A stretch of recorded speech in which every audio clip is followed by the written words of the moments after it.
안녕하세요, 여러분. 이번 시간부터는 개발을 진행을 해볼 거고, 개발을 진행하기 앞서 개발 환경에 대해서 먼저 안내를 드리고 설치에 대해서 알려드리도록 하겠습니다.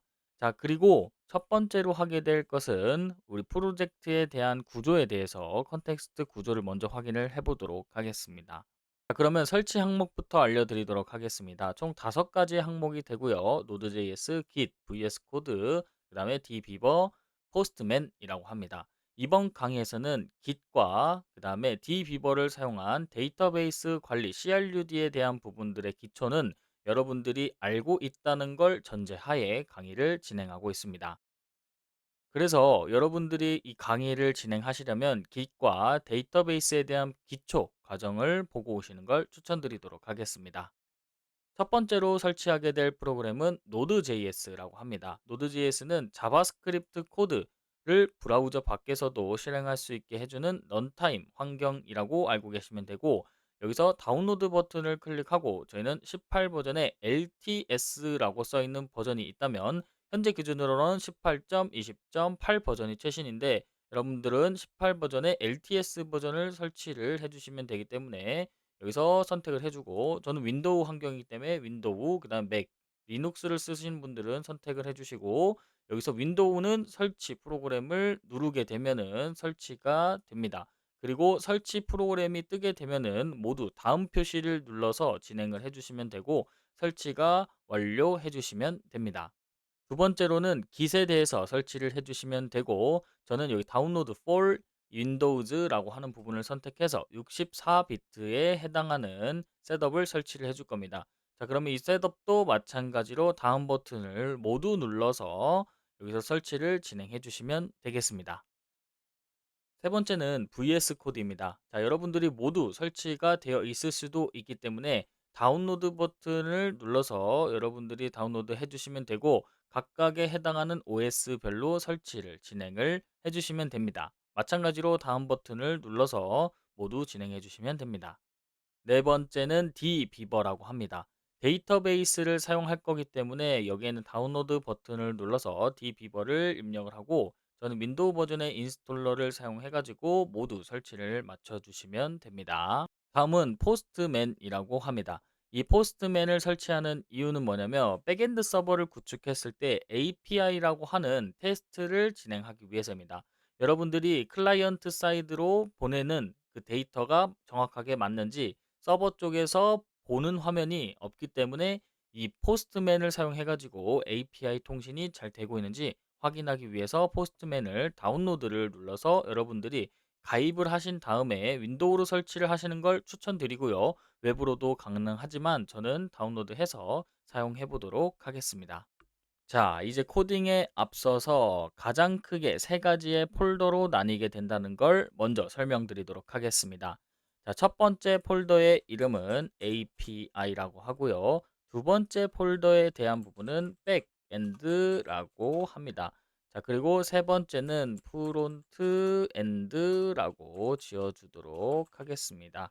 자, 이렇게 세 개로 나뉘게 되고요. API는 나중에 우리가 API를 받아서 서버 쪽에 저장을 하는 용도로 사용이 되고, 백엔드는 말 그대로 서버 쪽에서 프론트로 보내주는 하나의 서버 역할을 하게 되고, 프론트엔드는 마찬가지로 이 화면에 보여주는 UI 부분을 담당하게 되어서 총 3개의 부분으로 크게 나뉘게 됩니다. 자, 그래서 프론트엔드는 Vue.js를 사용을 하고, 백엔드에서는 익스프레스라고 하는 Node.js의 JS를 따르게 됩니다. 자, 마찬가지로 API 서버도 지금은 익스프레스로 구현을 진행해보고, 나중에는 ESP32를 통해서 여러분들과 함께 ESP32와 라즈베리 파이를 연결시켜 보도록 하겠습니다. 그렇게 되면 API 서버는 ESP32로 대체가 가능하고, 우리가 클라우드처럼 접속할 수 있는 원격 주소의 데이터베이스는 라즈베리 파이로 띄워보는 형식을 같이 한번 최종적으로는 배워보도록 하겠습니다. 이제부터는 여러분들과 함께 직접적인 코딩에 대해서 진행을 해볼 건데, 그 전에 앞서서 하나 말씀드릴 게 있습니다. 프론트엔드에서 사용할 프로그램은 Vue.js라고 했습니다. 자, 이것을 프레임워크라고 하고요. 이 프레임워크라고 하는 게 리액트, 앵귤러, Vue.js 총 대표적인 세 가지가 있습니다. 자, 그러면 왜 Vue.js를 선택을 했는지는 여러분들께서 과제로 한번 찾아보시는 것도 추천드리고요. 우리나라에서 가장 많이 사용하고 있는 것은 리액트가 맞습니다. 하지만 Vue.js는 현재 기준으로 러닝 커브가 리액트보다는 낮고 여러분들에게 조금 더 쉽게 다가갈 수 있는 코드가 될 수 있도록 선정을 한 프레임워크입니다. 자, 그렇게 해서 Vue.js를 사용을 해가지고 프론트엔드를 구현해 보도록 하고 서버 쪽은 익스프레스를 진행할 건데 Vue.js에 대해서 간단하게만 설명하고 진행해 보도록 하겠습니다. Vue.js의 공식 홈페이지입니다. 같이 시작하기 버튼을 눌러서 진행해 보도록 하겠습니다. 자, Vue.js에 저희는 버전 3를 진행을 할 거고요. 이 버전은 23년 12월 31일부로 종료가 되었습니다. 자, 그럼 Vue.js는 무엇인지 같이 한번 볼 텐데 뷰는 마찬가지로 뷰라고 하는 이름으로 발음을 하게 되고요. 사용자 인터페이스를 구축하기 위한 자바스크립트의 프레임워크라고 합니다. 이 프레임워크라는 경계도 여러분들이 단어를 한번 찾아보시면 좋을 것 같습니다.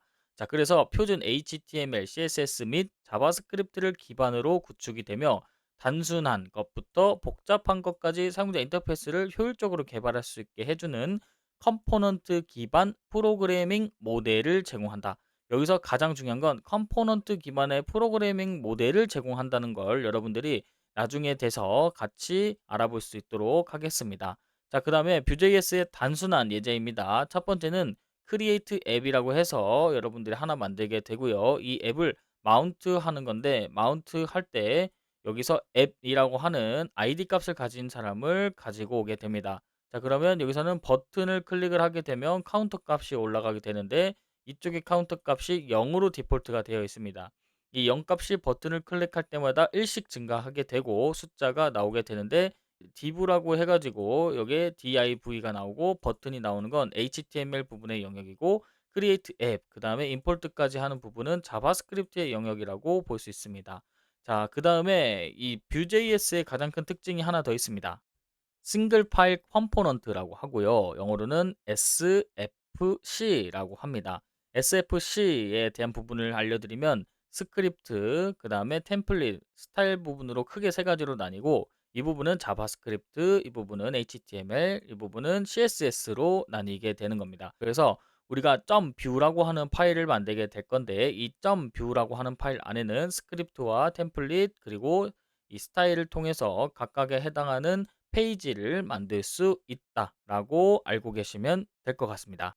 이렇게 해서 이번 시간에는 Vue.js에 대해서 소개를 해드렸고요. 그리고 Vue.js를 왜 사용해야 되는지 각각의 설치 프로그램들을 설치를 진행을 해 보았습니다. 자, 미비한 부분은 여러분들이 다음 강의가 되기 전까지 마무리를 해주시면 되고 이 설치 프로그램들 같은 경우에는 모두 다 다음을 눌러서 설치를 마무리해진 상태에서 진행을 해보도록 하겠습니다. 자, 이번 강의는 여기서 마치도록 하겠습니다. 감사합니다.